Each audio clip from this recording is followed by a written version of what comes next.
কাটাকাটি করব। মাছটা বেশ বড় সাইজের মাছ, সকালে গিয়ে ছেলে বাজার থেকে নিয়ে এসছে।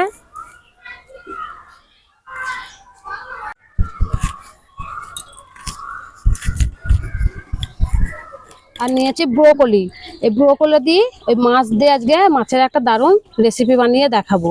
মাছটা এবার কেটে নেব, মাছের আঁশগুলো ছাড়িয়ে নেব। মাছটার ওজন 2.5 কেজির ওজন। মাছটা টাটকা মাছ, একবারে পুকুরের মাছ। এটা মাছের আঁশগুলো দেখেন কত বড় বড়। এই দেখুন বন্ধুরা, খুব সুন্দর করে আঁশ ছাড়িয়ে নিয়েছি। মাছটা এবার কেটে নেব।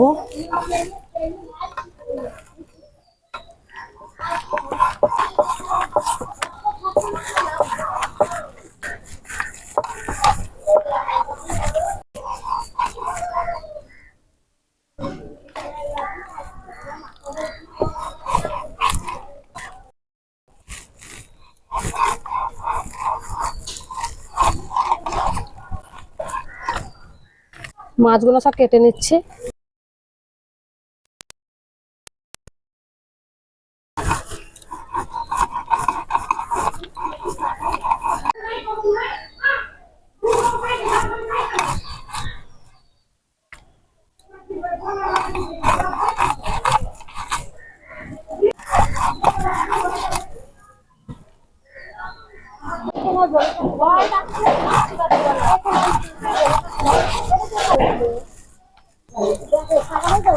এই মাথা কাটবো কি করে রে?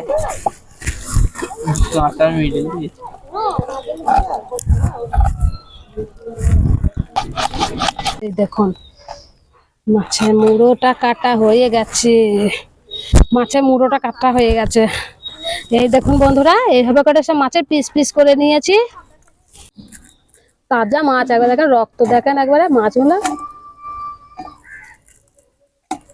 সবজি সব কাটাকুটি করে নেব। ব্রোকলি নিয়েছি, ব্রোকলি দিয়ে মাছটা রান্না করব। কেটে দিচ্ছি।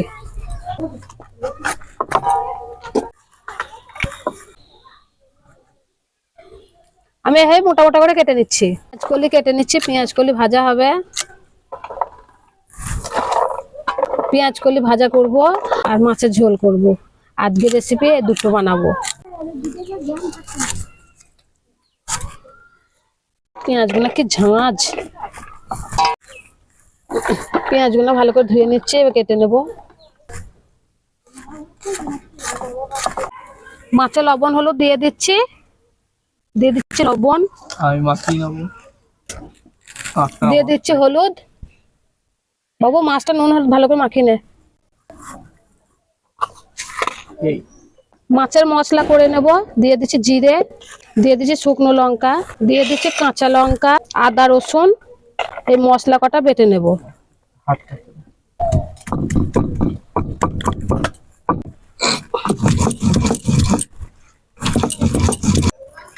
উনুন জ্বেলে দিচ্ছি। ব্রোকলি গুলো সেদ্ধ করতে দিয়েছি, হয়ে গেছে, নামিয়ে নেব।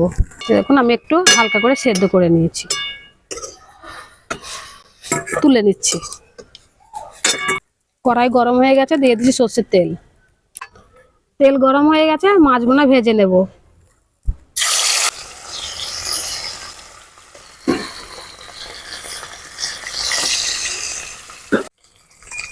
মাছ ভাজা হয়ে গেছে, তুলে নিচ্ছি।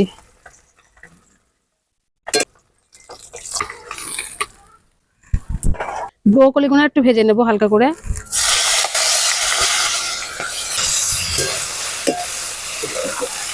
ব্রোকলি ভাজা হয়ে গেছে, তুলে নিচ্ছি। কড়াই গরম হয়ে গেছে, দিয়ে দিচ্ছি সর্ষের তেল। দিয়ে দিচ্ছি ফোড়ন, 5 ফোড়ন, তেজপাতা, শুকনো লঙ্কা। দিয়ে দিচ্ছি ধুয়ে রাখা আলু। আলুটা একটু হালকা করে কষিয়ে নেব।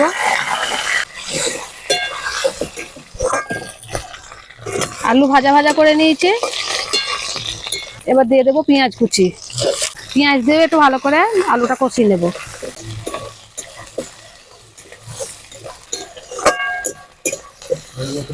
আলু পেঁয়াজ খুব ভালো করে কষিয়ে নিয়েছি। দিয়ে দিচ্ছি বেটে রাখা মশলা। দিয়ে দেবো স্বাদ মতো লবণ। দিয়ে দিচ্ছি শুকনো লঙ্কা গুঁড়ো। দিয়ে দিচ্ছি হলুদ।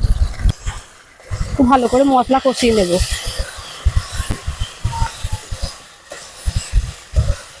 মশলা খুব ভালো করে কষিয়ে নিয়েছি, মশলা দিয়ে তেল ছেড়ে গেছে। এই দেখুন বন্ধুরা, মশলা আমি এরকম করে কষিয়ে নিয়েছি। এবার দিয়ে দিচ্ছি জল।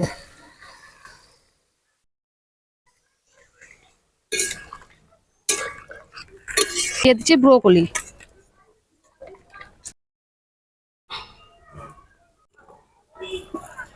ঢাকনা খুলে দিলাম, দেখি এরকম ঝোল খুব ভালোভাবে ফুটে গেছে। ভেজে রাখা মাছ দিয়ে দিচ্ছি।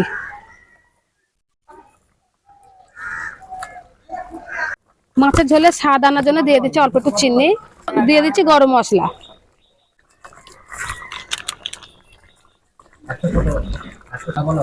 একটু নেড়ে চেড়ে নামিয়ে নেব। দিয়ে দিচ্ছি ওপর দিয়ে টমেটো। ঝোল হয়ে গেছে, নামিয়ে নেব।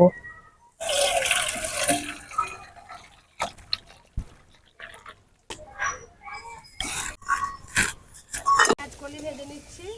এই দেখুন বন্ধুরা, আমি এরকম পেঁয়াজ কলি ভেজে নিচ্ছি। আর এখানে ভাত হয়ে গেছে, মাছ ঝরছে। রান্না বান্না রেডি, এই পর্যন্ত হলো। এবার সব খেতে দেবো।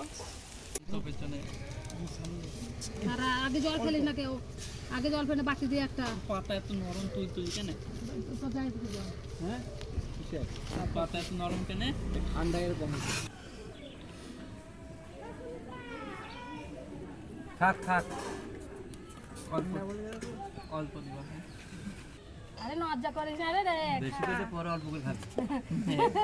আমারও আগে অল্প হবে না, আগে বেশি করে তারপর ফিরেস না। হোয়াইট রাইস, হোয়াইট সাদা ভাত।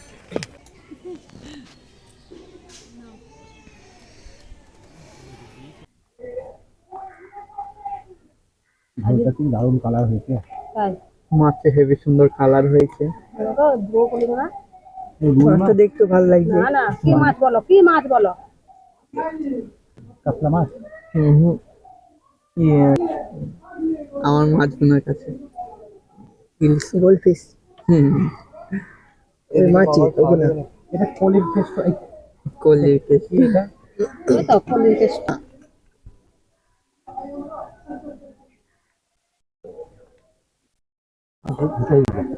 কি ছোট হয়ে গেছে, গরম। ঝোলটা হেভি সুন্দর এত হয়েছে। সুন্দর সেদ্ধ হয়েছে, মানে গলি ছেড়ে ছেড়ে গিয়েছে। আমি মনে করি সেদ্ধ হবে না, তাই মনে করছি। ভাবি সুন্দর বলেছে আমরা, হ্যাঁ, কিন্তু হাত দিতে বলি আছে। ফুলকপিটা এত গলি গেছে, ভালো সেদ্ধ হয়েছে। তরকারি কেমন হয়েছে মঙ্গল? খুব ভালো, মাছটা ভালো লাগছে খেতে। ভালো লাগছে। ইলিশ মাছের মতো টেস্ট। ইলিশটা